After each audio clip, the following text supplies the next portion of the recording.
Hello everyone. आज हम लोग क्लास 7 का ज्योग्राफी का चैप्टर नंबर 6 प्राकृतिक वनस्पति एवं वन्य जीव यानी natural vegetation and wild life के बारे में पढ़ेंगे। ठीक है, प्राकृतिक वनस्पति कितने टाइप के होते हैं, कौन कौन से होते हैं, वहाँ पे कौन से वन्य जीव पाए जाते हैं, ठीक है, उस बारे में पढ़ेंगे। जैसे हम लोग पहले भी पढ़ चुके हैं कि जब क्या बोलते हैं, रेगिस्तान में कटीले वनस्पति पाए जाते हैं ना, और पहाड़ी एरिया में शंकुधारी ना। तो चलिए क्लास स्टार्ट करते हैं। स्थल की ऊंचाई एवं वनस्पति की विशेषताएं एक दूसरे से संबंधित है। देखिए है ना, ऊंचाई जैसे जैसे बढ़ेंगे वनस्पति की विशेषताएं चेंज होती जाएगी। ऐसे मान के चलिए पहाड़ है, नीचे रहेगा आपका नॉर्मल पेड़ रहेगा, जो मान के चलिए सदाबहार वन हो गया। ऊपर जाएंगे शंकुधारी मिलेगा, और एकदम ऊपर चले जाएंगे जहाँ पर बर्फ जमा होगा वहाँ पे टुंड्रा टाइप का मिलेगा ना, छोटे छोटे घास। ठीक है, ऊंचाई में परिवर्तन के साथ जलवायु में परिवर्तन होता है तथा इसके कारण प्राकृतिक वनस्पति में भी बदलाव आता है। ठीक है, ऊंचाई परिवर्तन के साथ क्या जलवायु में भी परिवर्तन आएगा। ठीक है, जिस कारण क्या होगा, प्राकृतिक वनस्पति में भी चेंजिंग आता है ना। वनस्पति की वृद्धि तापमान एवं नमी पर निर्भर करती है ना। कहीं का तापमान ज़्यादा रहेगा, नमी कम रहेगा, उस टाइप से क्या रहेगा, वहाँ पे वनस्पति भी चेंज आएगा ना। आप देखिएगा ये अर्थ है, अर्थ के जो इक्वेटर वाले एरिया में अलग टाइप का वनस्पति मिलेगा। आप इधर पोल तरफ जाइएगा, ध्रुव तरफ, वहाँ के वनस्पति अलग होगी। ठीक है, तो दोनों जगह का तापमान आपका अलग रहेगा ना। यहाँ का तापमान अलग रहेगा, उष्ण रहेगा, जबकि यहाँ इधर का ताप शीत रहेगा। ठीक है, इसके अलावा यह ढाल एवं मिट्टी की परत की मोटाई जैसे कारकों पर भी निर्भर करती है। मिट्टी की क्वालिटी कैसा है, किस टाइप का मिट्टी है, ढाल कैसा है, उस पर भी डिपेंड करता है ना। प्राकृतिक वनस्पति को निम्न 3 मुख्य श्रेणियों में वर्गीकृत किया गया है। ठीक है, कौन कौन सा, वन, पहला वन है, और दूसरा घास, फिर कांटेदार झाड़ी है ना। वन के बारे में देखते हैं। जो वृक्षों के लिए उपयुक्त तापमान एवं परिपूर्ण वर्षा वाले क्षेत्रों में उगते हैं। ठीक है, इन कारकों के आधार पर सघन एवं खुले वन विकसित होते हैं। सघन मतलब जहाँ डेंस ज़्यादा हो ना, ज़्यादा पेड़ आसपास में होंगे। खुले मतलब दूरी दूरी पे होंगे। ठीक है, घास स्तर जो मध्यम वर्षा वाले क्षेत्र में विकसित होते हैं। ठीक है, कांटेदार झाड़ियाँ, कांटेदार झाड़ एवं झाड़ियाँ केवल शुष्क क्षेत्र में पैदा होते हैं, जहाँ पे गर्मी ज़्यादा पड़ती है ना, वर्षा कम होती होगी। ठीक है,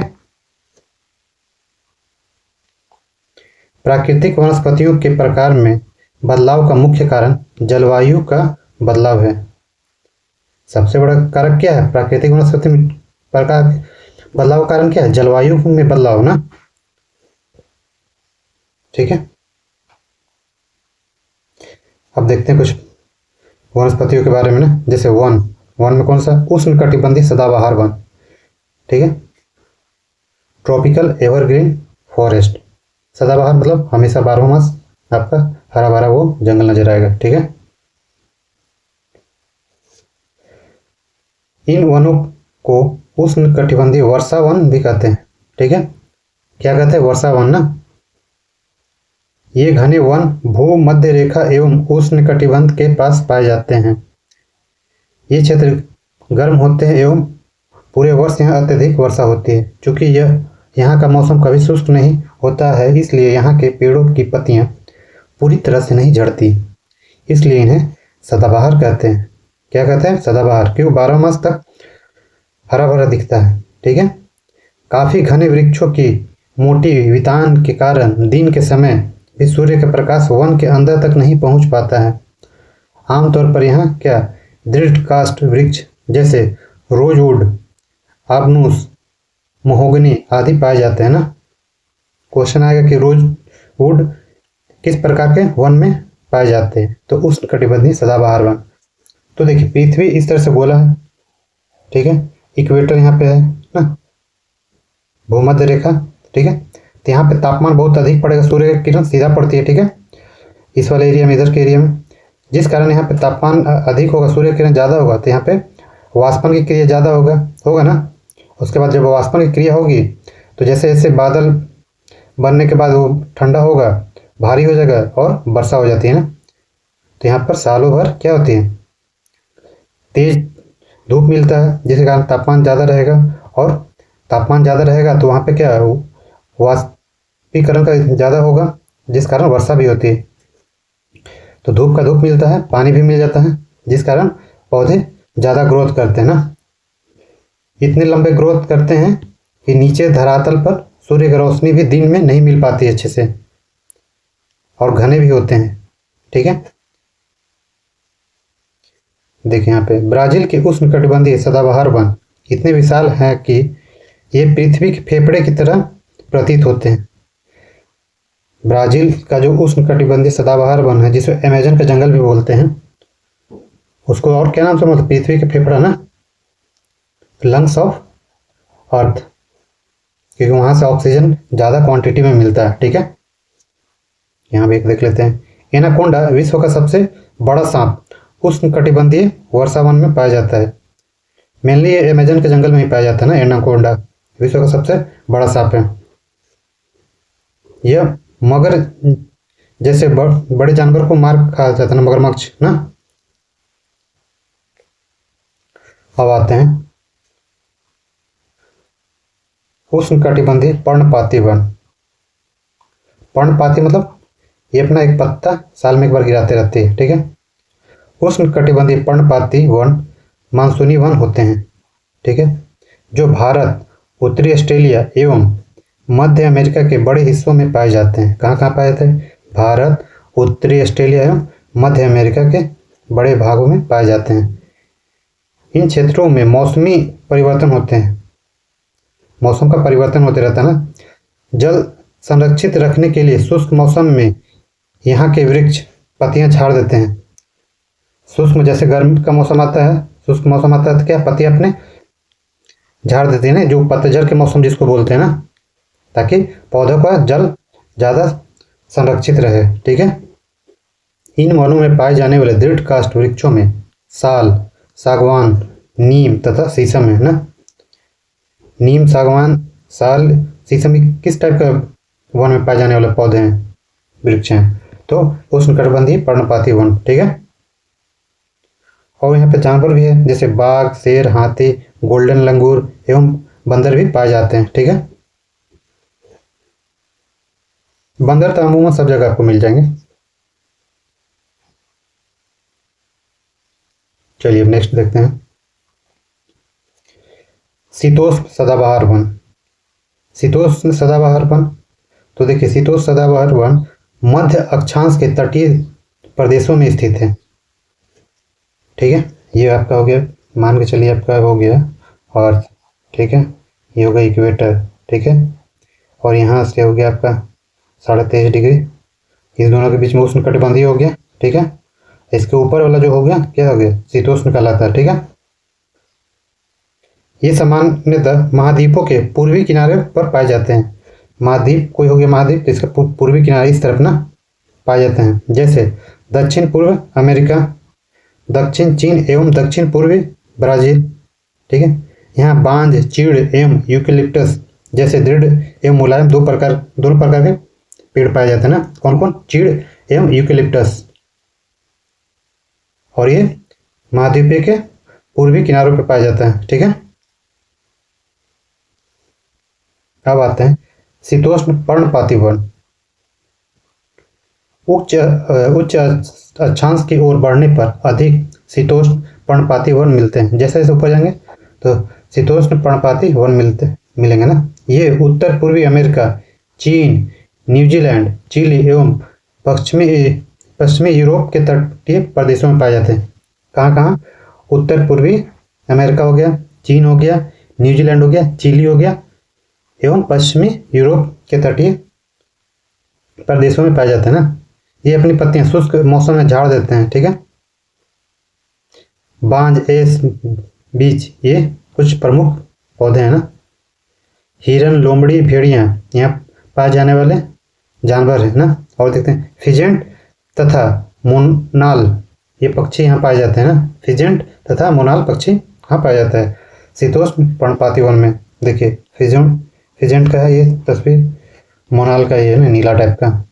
ठीक है, नेक्स्ट पढ़ते हैं भूमध्य सागरीय वनस्पति। भूमध्य सागर के चारों ओर ना महाद्वीपों के पूर्वी एवं उत्तर पूर्वी किनारों पे अधिकांश भाग में क्या शीतोष्ण सदाबहार वन पाया जाता है ना। पढ़े थे ना अभी हम।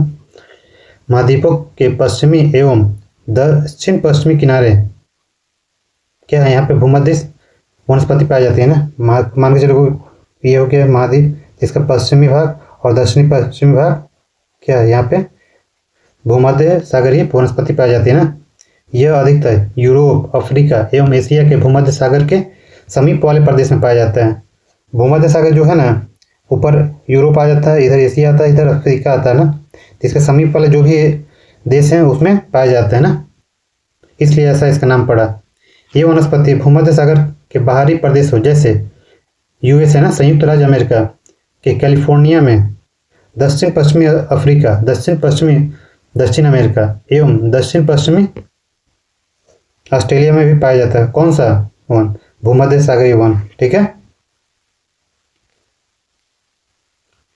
इन प्रदेशों में गर्म शुष्क ग्रीष्म एवं वर्षा वाली मृदु शीत ऋतु होती है। ठीक है, इन क्षेत्रों में आमतौर पर संतरा, अंजीर, जैतून एवं अंगूर जैसे नींबू मतलब खट्टे फल पाए जाते हैं ना।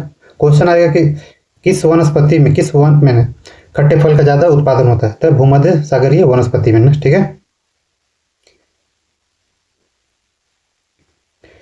तो क्या नींबू वंश यानी सिट्रिक के फल पैदा किए जाते हैं क्योंकि लोगों ने अपनी इच्छा अनुसार कृषि करने के लिए यहाँ की प्राकृतिक वनस्पति को हटा दिया। यहाँ वन्य जीवन भी कम है, मतलब यहाँ जीव जंतु कम मिलेंगे क्योंकि यहाँ पे एक तो सघन डेंसिटी है ना, पॉपुलेशन ज़्यादा है।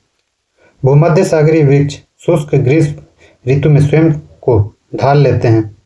ठीक है, उनकी मोटी छाल एवं पत्तियाँ वाष्प उत्सर्जन को रोकती है। मोटा जो छाल होता है ना, तो वाटर वेपर बनने से रोकता है ना।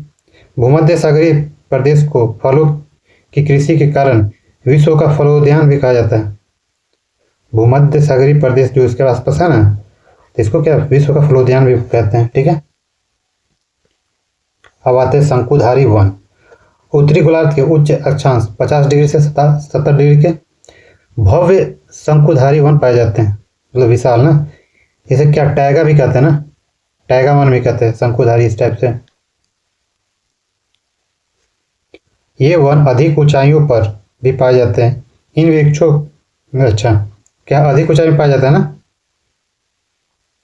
किस टाइप के लंबे नरम कास्ट वाले सदाबहार वृक्ष होते हैं। कास्ट का उपयोग क्या है, लुगदी बनाने के लिए किया जाता है, अखबारी कागज बनता है जिससे। ठीक है ना। नरम कास्ट का उपयोग माचिस एवं पैकिंग के लिए बक्से बनाने के लिए किया जाता है। जो कार्टन होता है ना, कार्टून वगैरह उस टाइप ना। चीड़, देवदार आदि इन वनों के मुख्य पेड़ हैं। और यहाँ क्या सामान्यतः रजत लोमड़ी ना, मिंक, ध्रुवीय भालू जैसे जानवर पाए जाते हैं। कहाँ पे ये सब पाए जाते हैं? शंकुधारी वन में। ठीक है, यहाँ पे देखते हैं रूसी भाषा में टैगा का अर्थ क्या है, शुद्ध या अनछुआ। टैगा शब्द किस भाषा से है? रूसी से ना, जिसका अर्थ क्या होता है शुद्ध या अनछुआ ना, जिसको टच ना किया हो। अब आते हैं घास स्थल। तो घास स्थल देखिए दो टाइप का होता है, एक गर्म एक ठंडा ना। उष्णकटिबंधीय घास स्थल ये गर्म है। ठीक है, ये वन भूमध्य रेखा के किसी भी तरफ उग जाते हैं। जो इक्वेटर होता है, पृथ्वी का इक्वेटर होता है, तो किसी तरफ भी उग जाता है। ठीक है, ऊपर नीचे भूमध्य रेखा के दोनों ओर से उष्णकटिबंधीय क्षेत्र तक फैले होते हैं ना। यहाँ वनस्पति क्या निम्न वर्षा से मध्य वर्षा वाले क्षेत्र में पैदा होते हैं। ठीक है, इसके घास की ऊंचाई कितनी होती है? 3 से 4 मीटर तक। ठीक है, एग्जाम्पल देखिए अफ्रीका का सवाना घास स्थल इसी प्रकार का एक उदाहरण है ना। और यहाँ पे हाथी, जेबरा, जिराफ, हिरन, तेंदुआ आदि जानवर पाए जाते हैं इस घास स्थल में ना। ठीक है, ये देखिए घास स्थल है। अब यहाँ पे ध्यान दीजिएगा, ये घास स्थल का मतलब ये नहीं कि क्या केवल घास ही पाया जाए, पेड़ पौधे भी पाए जाते हैं, लेकिन ज़्यादा एरिया में घास ही उगते हैं। ठीक है, अब आते हैं शीतोष्ण घास स्थल। ये मध्य अक्षांशीय क्षेत्रों और महाद्वीपों के भीतरी भागों में पाए जाते हैं। यहाँ की घास आमतौर पर छोटी एवं पौष्टिक होती है। कैसी होती? छोटी होती है और पौष्टिक भी होती है। शीतोष्ण प्रदेशों में सामान्यतः जंगली भैंस, बाइसन, एंटीलोप पाए जाते हैं। जंगली भैंस, बाइसन, एंटीलोप शीतोष्ण घास स्थल में पाए जाते हैं। ठीक है, एक बार यहाँ देख लेंगे हम लोग घास स्थल ना। उष्णकटिबंधीय घास स्थल पूर्वी अफ्रीका में क्या पाया जाता है? सवाना। ब्राजील में कंपोस, ये घास स्थल का नाम है ना। वेनेजुएला में क्या लानोस कहेंगे। ठीक है, वहीं शीतोष्ण कटिबंधीय घास स्थल के देखते हैं ना। अर्जेंटीना में क्या बोलेंगे? पैम्पास। उत्तरी अमेरिका में प्रेरी। दक्षिण अफ्रीका में वेल्स। मध्य एशिया में स्टेपी। ऑस्ट्रेलिया में डाउन या डाउन्स। ठीक है, अब आते हैं कटीले झाड़ी पढ़ते हैं। क्या पढ़ेंगे? कटीली झाड़ी ना। शुष्क रेगिस्तान प्रदेशों में पाई जाती है, जहाँ पे बारिश एकदम ना हो। उष्णकटिबंधीय रेगिस्तान महाद्वीपों के पश्चिमी किनारे पर पाए जाते हैं। मुख्यतः आप जब भी वर्ल्ड का आप वो मैप देखिएगा, फिजिकल मैप, तो महाद्वीप का पश्चिमी किनारे पर अधिकतर आप ये पाया जाएगा, रेगिस्तान पाया जाता है ना। तीव्र गर्मी एवं बहुत कम वर्षा के कारण यहाँ वनस्पति की कमी होती रहती है। एक तो गर्मी रहेगा, वर्षा भी कम होगा, तो पेड़ पौधे कैसे उगेंगे। ठीक है, ध्रुवीय प्रदेशों में क्या है? अत्यधिक ठंडा मिलता है ना, जिस कारण क्या वहाँ पे क्या क्या पाया जाता है? तो काई, लाइकेन एवं छोटी झाड़ियाँ पाई जाती है। ठीक है, ध्रुवीय प्रदेश में एक तो धूप मिलता नहीं है, नमी ज़्यादा रहेगा, तो काई होता है ना। आप देखते होंगे काई जहाँ पे पानी ज़्यादा रहता है, नमी ज़्यादा रहता है, वहाँ पे काई निकल जाता है ना, हरा हरा रहता है।